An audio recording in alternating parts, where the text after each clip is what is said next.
Bien bonjour à toutes et à tous, ici The Marvelman. Alors aujourd'hui on se retrouve pour ce 41e récap de Marvel News. Donc je fais le récap de toutes les news Marvel qu'on a eu dans la semaine, c'est parti. On commence avec Moon Knight. Alors apparemment Arthur Harrow, vous savez qui est le méchant de la série, ne serait pas Sun King. J'en avais parlé dans ma vidéo Tout savoir sur Moon Knight. Donc apparemment ils ont plutôt repris le chara design et en fait ont abandonné l'idée assez vite. Dommage.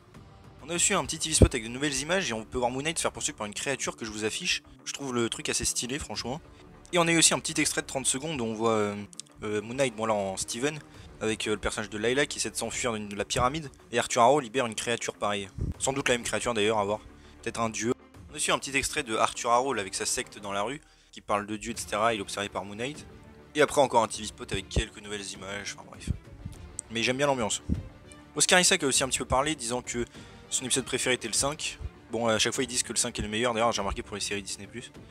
Il a aussi dit vouloir faire les Midnight Suns avec Ghost Rider, Blade, le Punisher et Daredevil. Alors bon, pour ces deux derniers, je suis pas sûr qu'ils s'adapteraient vu que c'est plutôt mystique, mais ok. Après tout, pourquoi pas, hein. De toute façon ils sont déjà tous apparus maintenant. Il a aussi demandé à Marvel pourquoi la série se passait pas à New York et à Londres, en majorité. Parce qu'ils ont dit qu'ils avaient trop de super-héros qui sont là-bas. Alors oui, c'est vrai, entre Spider-Man, Doctor Strange et les Defenders, voilà quoi. Bon, en vrai, ça fait pas tant que ça, mais ok. D'ailleurs, c'est vrai que je viens de me rappeler que Dane Whitman, dans Eternals, le Chevalier Noir, et Moon Knight travaillent tous les deux a priori dans un musée à Londres. Honnêtement, il y aurait moyen qu'ils se connaissent. Il a dit aussi que l'humour dans la série serait pas comme d'habitude, les blagues étaient différentes, que c'est son frère qui joue là les phases où il se parle à lui-même, ça c'est cool. Ils ont aussi tourné en Hongrie apparemment. Il a aussi que lui et Ethan Hawke ont surtout été attirés par la série pour sa déconnexion avec le MCU, dans le sens un petit peu comme les anciennes séries MCU, c'est-à-dire un peu dans leur coin de l'univers quoi, pour être un peu plus libre et tout. Ethan Hawke a aussi redit que c'était bien une série limitée, mais que bon, si ça a du succès, sans doute qu'il y aura quelque chose après. On va pas se mentir, c'est sûr même. D'ailleurs, il a signé dans la série sans avoir lu le script, même si évidemment il connaissait déjà le contexte de la série. Il a dit aussi que c'était assez marrant de voir une dualité où le méchant est plutôt sain d'esprit en général, et que justement le héros est fou allié. Ça c'est pas mal. Je reconnais qu'on a rarement vu ça. Et aussi le réalisateur principal a dit qu'il pense que Oscar Isaac jouera Moon Knight pendant au moins 10 ans dans le MCU, donc pourquoi pas. Hein. D'ailleurs, Oscar Isaac a aussi dit que son super-héros préféré à la base c'était Wolverine. Je trouve ça assez cool.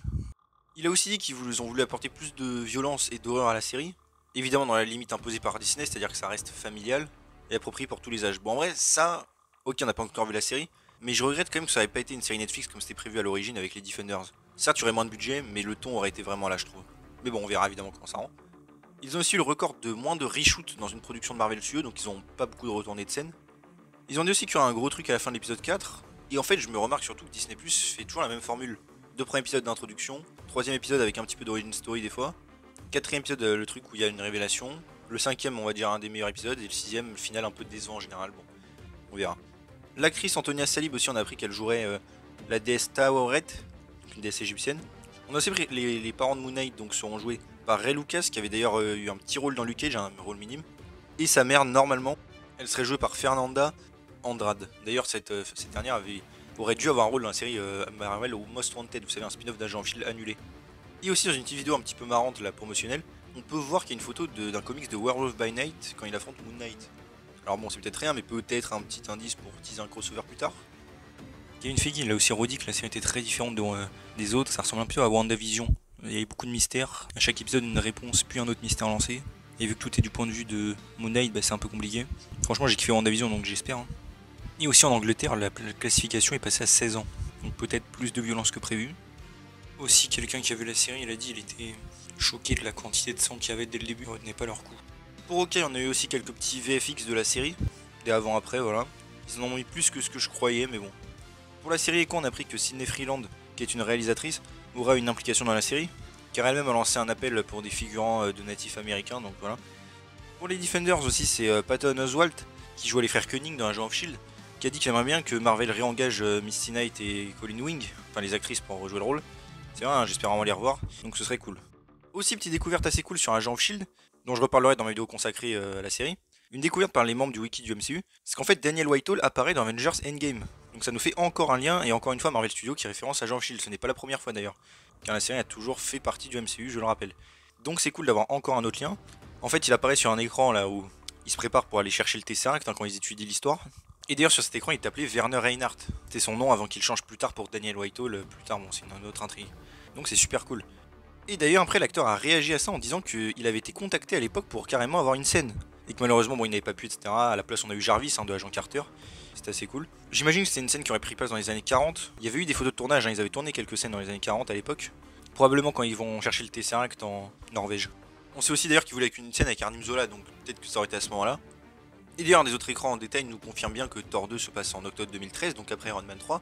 Bon, on le savait depuis très très longtemps, hein, Kevin Feige l'avait dit. Ce qui montre bien que Disney Plus n'est absolument pas fiable au niveau timeline, etc. Et cet écran d'ailleurs référence Yann, vous savez, le mec de Darcy qu'on n'a pas revu depuis Thor 2, donc je trouvais ça marrant aussi. Pour She-Hulk, il y a eu quelques rumeurs qui redisent qu'il y aurait des pas vers Red Hulk. Alors vu le décès de l'acteur William Hurt, je ne sais pas du coup ce qu'ils vont faire exactement. Il y avait une rumeur aussi que Sam Wilson il pourrait apparaître dans la série, voire peut-être dans Armor Wars. Pour Black Panther Wakanda Forever, vous savez, le tournage continue à Porto Rico. Et surtout, il tournerait dans une espèce de hôtel casino qui serait ancien et très stylé, il paraît, avec une architecture très bizarre. Il cherche aussi des figurants pour de toute ethnie, hein, enfants et adultes, pour jouer des indigènes et aussi des conquistadors. Donc probablement un flashback dans les années 1500-1600. Peut-être que ça concernera Namor, je sais pas. De toute manière, Tenoch Huerta y était, donc c'est sûr. Ensuite, on a aussi Angela Bassett qui jouait la mère de T'Challa, qui a dit que le film serait meilleur que le premier. Alors bon, personnellement j'en doute. Et qu'ils essayent d'être à la hauteur évidemment de Chadwick Boseman. Aussi l'acteur Danny Sapani qui jouait MK2, donc le chef de la tribu de la Porte, a dit que c'était super cool de revenir. Il aura un rôle plus important, je pense, en disant que le film et l'histoire sont incroyables, même si c'est dur sans Chadwick Boseman, et que ça allait être forcément différent du premier film. Et d'ailleurs, le tournage à Porto Rico s'est terminé aujourd'hui. Pour Ironheart aussi, c'est le personnage de The Hood. Il paraît qu'il sera un love interest de Riri Williams, donc à voir. Pour Blade, une rumeur dit que le film se passerait en majorité dans les années 1920-1930, mais qu'il y aurait une storyline aussi évidemment dans le présent avec une apparition de Dan Whitman, donc le Chevalier Noir. Alors honnêtement ça ne m'étonnerait pas, hein, je pense que ça va revenir un petit peu sur une origin story ou une ancienne histoire de Blade, à voir. Ensuite pour Thor Love and Thunder, c'est le doubleur espagnol de Chris Hemsworth qui a dit qu'il avait fait des enregistrements pour le film cette semaine. Donc à mon avis ça veut dire que le trailer est quand même imminent. D'ailleurs à l'heure actuelle Christian Bale est présent au reshoot qui ont lieu à Manhattan Beach, donc c'est en Californie.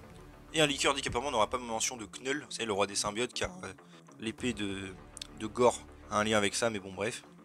Pour les Gardiens de la Galaxie volume 3, on a une petite photo de tournage, même plusieurs de Mantis et de Drax, donc qui arrivaient et tout sur le plateau, assez sympa. On a aussi une petite photo de Karen Gillian, donc en Nebula qui a l'air blessée, à voir. Aussi pour Ant-Man The Wasp Quantumania, bon j'en parlais à l'époque, vous savez Bill Murray jouera un personnage nommé Krillard, et d'après des rumeurs, il sera en fait un membre de la ville qu'on voyait vite fait dans Ant-Man 2, dans le royaume quantique, et du coup connaîtrait déjà Janet. Bon on verra si ce sera vrai.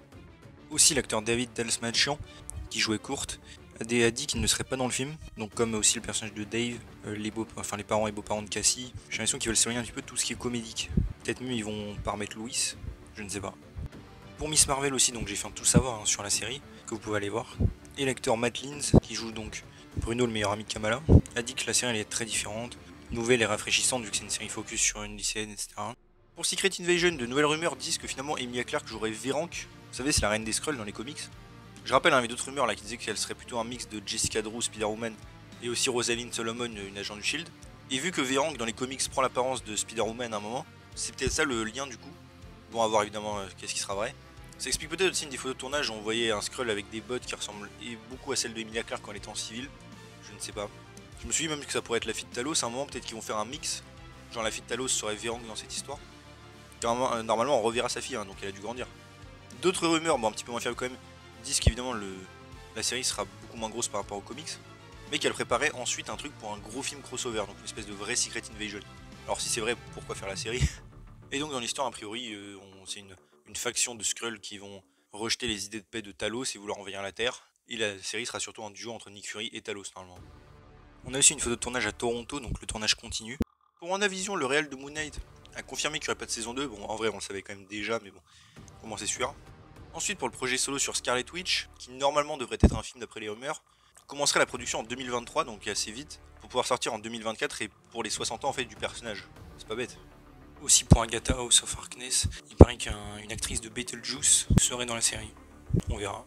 Pour Doctor Strange The Multiverse of Madness, Benny Cumberbatch, il a dit que malgré les difficultés de production, difficultés de tournage, il pense que le film va fonctionner et qu'il ne faudra pas le sous-estimer, et je suis d'accord avec lui. Ensuite, un leaker redit qu'a priori John Krasinski sera bien Mr. Fantastic dans le film, même si encore une fois, j'espère qu'on aura lui plus celui évidemment de 2005, celui que j'ai le plus envie de voir quand même. On a aussi le doubleur allemand de Loki qui a dit qu'il le doublait sur un projet actuellement. Pour moi, la seule logique serait dans le Doctor Strange 2, il y avait plein de rumeurs qui y sont. Hein. À mon avis, on peut le prendre pour confirmer, honnêtement. Nicolas Cage a encore reparlé de revenir en Ghost Rider. disant que ce serait très bien de revenir et de travailler avec Benedict Cumberbatch, mais qu'il ne pense pas que ça se fera. Honnêtement, comme j'ai déjà dit, je pense qu'il ment et je pense qu'il a une scène. James McAvoy aussi a dit pareil qu'il ne reviendrait pas dans le film, qui joue le professeur X jeune. Pareil, honnêtement, lui, il y avait eu un moment, les reshoots du film, il avait le look exact, donc bon, un petit caméo, ce serait cool. Il a aussi d'ailleurs que ça ne lui manquait pas de jouer le personnage, bon, un peu dommage. Et aussi apparemment un site portugais très fiable, de ce que je sais, le film ferait donc 2h28. Donc ça va, ça c'est cool. Spider-Man No Way Home, on a une petite vidéo où on voit en effets spéciaux pas terminés une scène coupée entre le bouffon vert et Spider-Man sur le pont où ils s'affrontent. C'est vrai qu'ils avaient dit qu'il y avait 15 minutes de scène coupée dans la bataille du pont. Et pareil, je trouve ça vraiment dommage que le bouffon vert n'ait pas eu un vrai combat, tu sais, sur son planeur, mais avec son masque et tout. Bon, j'espère vraiment qu'ils montreront ça dans le Blu-ray encore une fois. Hein. Il y a aussi une petite image où on peut voir donc Flash avec un fond bleu derrière. Alors vous allez me dire rien de très anodin, oui, mais en fait c'est un petit coup de gueule que je pousse parce que vraiment ça commence à me fatiguer ce genre de truc. Car vous voyez, c'est vraiment des effets spéciaux, je trouve, dépensés pour rien. Et après, le problème, c'est que la surutilisation de ça fait que les films, bah, vous voyez, je trouve aussi, à part dernièrement Eternals, bah, les effets spéciaux sont pas très ouf, quoi. De moins en moins bien, quoi. On faisait beaucoup mieux avec Pirates des Caraïbes en 2006. Et ça m'épuise un petit peu, ça. Donc j'aimerais vraiment qu'ils se focus que sur les scènes d'action pour faire du CGI, quoi. Ensuite, Andrew Garfield a dit que c'était pas grave de ne pas avoir eu de nomination pour l'Oscar de la meilleure photographie. Bon, en même temps, il le méritait quand même pas, vu que le film est quand même un des plus gros succès de tous les temps. Le sixième, quand même, et que vu que les fans ont kiffé, bah, ça, ils s'en fichent. Aussi une source qui avait leaké que quasiment tout No Way Home, hein. À l'époque tout le script redit encore une fois que Toby et Andrew vont revenir. Donc vraiment j'espère. Aussi un compte officiel de Sony a dit qu'ils avaient vu le hashtag là pour faire Amazing Spider-Man 3, mais que c'est pas eux qui décident de faire les films. Donc c'est-à-dire que Sony a remarqué la demande. Et j'espère qu'évidemment il y aura évidemment Spider-Man 4 pour Toby. Donc j'ai dit vraiment ils auraient tout à gagner je trouve à relancer les franchises chacune de leur côté, mais bon. On sait bien que tout le monde ira voir ces films en plus et qu'ils ont sur un max de thunes. Toby a aussi dit d'ailleurs qu'il avait kiffé la performance de Tom Holland dès le premier jour de tournage et tout, qu'il le trouvait super cool. Et on a aussi Marisa Tomei, donc qui jouait Tante May, qui a dit qu'avec le multivers et tout ça, elle aimerait bien revenir pour explorer plus le personnage. Bon, en vrai perso, je m'en fous un peu, mais pourquoi pas une petite scène avec Tom Holland plus tard quand il sera plus grand et tout, ça pourrait être cool. D'ailleurs, il y a un caméo de l'agent Foster de Homecoming, un petit caméo que personne n'avait remarqué, je pense, de Damage Control. Bon, Morbius, alors beaucoup de news. Déjà, bon, petit TV spot, on voit Morbius voler, etc. Le réalisateur du film a aussi dit qu'il y aurait bien un Spider-Man dans son univers. Alors, soit Spider-Man, soit Spider-Woman, mais qu'il y en a forcément un, comme il y aurait des 4 Fantastiques, des Iron Man, etc. Il a aussi dit que par rapport à si No Way Home a fait décaler le film, du coup, s'il y avait un lien, il a dit que oui et non, mais que le multivers a déjà été introduit avant dans les comics, donc ça changeait rien. Et surtout, on a eu alors quelques critiques, les critiques ne sont pas très bonnes, pas non plus catastrophiques, hein, mais j'en vois quand même, voilà. Et un des trucs les plus surprenants, c'est qu'apparemment le film ne sait pas dans quel univers il se trouve. Alors que c'est quand même ça qui a attiré les gens, surtout avec les bandes annonces, on va pas se mentir. De ce qu'on sait, toutes les références à Spider-Man, le graffiti sur le mur, le journal là, qui mentionne la chatte noire, le rhino, le Daily Bugle aussi, tout ça a été viré. La référence à Venom aussi, enfin même les références. Les scènes avec le vautour, pareil, qu'on voit dans le trailer, tout ont été enlevés. Et il y en a des nouvelles qui sont en scène post-crédit. D'ailleurs, du coup, on n'aurait aucune explication sur pourquoi le vautour est là. Mais ce serait bien a priori celui de Homecoming. Donc vraiment, je ne comprends rien. Peut-être qu'ils veulent changer tout pour que ce soit en fait finalement dans le MCU, Morbius, mais bon, on va voir. En tout cas, c'est pour nous refaire des Sinister Six du multivers contre le Spider-Man Tom Holland. Alors franchement, non merci. Alors franchement, je ne vois vraiment pas à quoi il joue. Si c'est même pas dans l'univers de Venom, franchement, ok. Alors en soi, moi je m'en fous hein, que ce soit un standalone ou pas, mais vu qu'ils te vendent le film sur ça et sur quel univers ça se trouve, tous les liens avec Spider-Man, c'est quand même un petit peu de la publicité mensongère. A voir si je ferai une vidéo, si c'est un peu intéressant quand j'irai le voir. Bon. Vu que c'est pas un MCU, j'en parlerai peut-être pas trop. Ensuite, Jared Leto a reparlé de multivers et du fait des possibilités que ça pourrait ouvrir. Donc même lui, hein, je pense qu'il sait pas ce qui se passe. Et même Matt Smith, donc qui joue le méchant du film, a dit qu'il n'était même pas sûr de jouer le bon personnage, donc de Loxias Krone qui joue dans le film, car il ne savait rien du passé du personnage, ni de son futur. Du coup, il a pas vraiment étudié les comics pour ça. Et du coup, bah, il était même pas sûr, voilà, est-ce qu'il jouait vraiment le bon personnage pendant le film. Ça dit le niveau quand même. Hein. Pour le film sur Kraven, on a eu des petites photos vidéo de la doublure sur le tournage en train de faire une espèce de course-poursuite avec une voiture où il est dessus et tout. Bon, à voir. Il y a aussi un compte Madame Web officiel qui est ouvert, donc bientôt sans doute des informations. Pour Nova aussi, même si on le savait déjà, le projet il est 100% en développement. Avec le scénariste de Moon Knight, Sabir Pizrada, a priori le projet serait plutôt une série. Après les rumeurs, même si c'est pas sûr. Et ce sera le Nova de Richard Rider. Donc bon, j'avais raison la dernière fois sur le projet sur l'espace, c'est bien ça. Pour Deadpool 3, le film sera coproduit par Maximum Effort Production. Donc c'est une société avec Ryan Reynolds qui l'avait fondée aussi. Donc c'est une des premières productions Marvel Studios qui sera vraiment coproduite là actuellement, dernièrement en tout cas. On a aussi Bella Thorne qui a dit qu'elle aimerait bien jouer Lady Deadpool dans le film, donc pourquoi pas. Elle avait aussi qu'elle voulait jouer une Ghost Rider hein, à l'époque. On a aussi Morena Baccarin, donc l'actrice de Vanessa dans Deadpool 1 et 2, qui a dit qu'elle savait rien sur le film et qu'elle restait en contact avec Ryan Reynolds, souvent pour demander comment ça se passe, où ça en est pour une suite, et qu'il répond pas vraiment. Bon honnêtement je pense qu'elle ment et qu'elle a déjà signé, mais ok. Pour Wolverine aussi, Daniel Radcliffe a encore redit qu'il n'y a vraiment rien entre lui et le personnage pour l'instant, pas de négociation, qui fait beaucoup de blagues à ce sujet mais que vraiment il n'y a rien, et que ça lui fait plaisir d'être comparé à Hugh Jackman. Pour Ghost Rider, c'est le réalisateur du deuxième film, Spirit of Vengeance. Il a dit qu'il aimerait bien voir Johnny Blaze dans le MCU et détruire les Avengers, pourquoi pas. Pour Werewolf by Night, alors ça j'en ai déjà parlé, vous savez le tournage va commencer bientôt, et donc il commencerait le 22 mars, ça vous le savez déjà, et se terminerait le 9 avril, a priori. À propos de nouveaux acteurs aussi, on a Pablo Schreiber, il a dit qu'il était en négociation avec Marvel depuis pas mal de temps pour un rôle, enfin sans savoir quel rôle, hein, mais juste il parlait quoi, et qu'il n'avait pas trouvé encore le bon moment ni le bon rôle, et que du coup ça s'est pas fait, mais qu'il aimerait beaucoup jouer Wolverine car c'est un de ses personnages préférés, pourquoi pas. Un leak dit aussi que ces productions que je vous affiche vont rentrer donc en production justement en 2023. Donc voilà la liste. Série sur Okoye aussi, ça faisait longtemps. Voilà, c'est déjà tout pour ce 41e récap de Marvel News. J'espère que ça vous a plu. Si c'est le cas, n'hésitez pas à vous abonner, liker, commenter, partager, activer la cloche. À me suivre sur mes réseaux sociaux et mon Discord, vous avez les liens en description. Et on se retrouve bientôt pour une nouvelle vidéo. Salut tout le monde.